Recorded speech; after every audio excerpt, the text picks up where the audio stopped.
जी बच्चों, अभी हमने किया 11.4, अब हम करने वाले हैं 11.5। 11.5 में वो हमसे क्या चीज मांग रहा है, क्या उसकी रिक्वायरमेंट है। A marine survey ship sends a sound wave straight to seabed. It receives an echo of 1.5 seconds. The speed of sound in seawater is about 1500 meters per second. Find the depth of the sea at this position.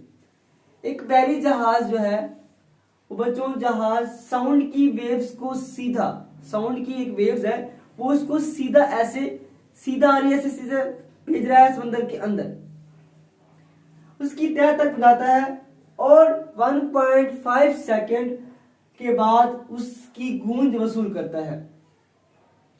समंदर के पानी में जो speed of sound है वो कितनी है, 1500 metre पर सेकंड है। इस पोजीशन पर समुद्र की गहराई क्या होगी, हमने उसकी गहराई मालूम करना है, डी मालूम करना है। आपके पास डाटा है, वी आपको दिया गया है 1500 मीटर पर सेकंड, टी आपके पास है 1.5 सेकंड।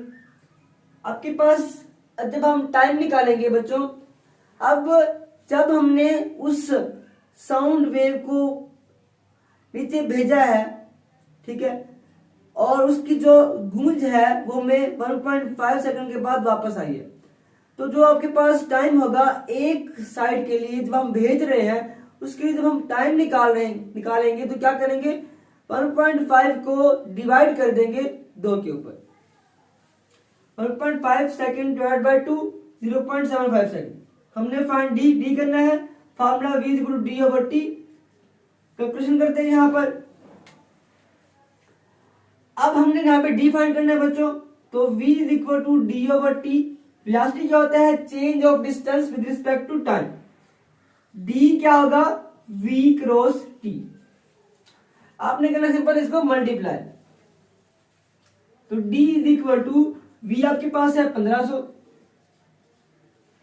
और आपके पास जो t है वो है 0.75।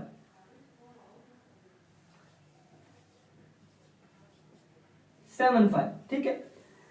जब आप इसको मल्टीप्लाई करेंगे बच्चों तो आपके पास जो आंसर आएगा वो आपने यहां पे लिखना है। देखता हूं कि सबसे पहले कौन इसको करता है मल्टीप्लाई। जल्दी से इसका आंसर निकाल के आपने कमेंट में लिखना है। जी बच्चों, किस किसने निकाल लिया, ये आएगा 1125 मीटर, क्योंकि ये है मीटर पर सेकंड और ये है सेकंड। सेकंड से क्या सेकंड खत्म हो जाएगा और d is equal to 1125 metre आपके पास आंसर आ जाएगा। d आपके पास बनेगा 1125 मीटर। ठीक है बच्चों।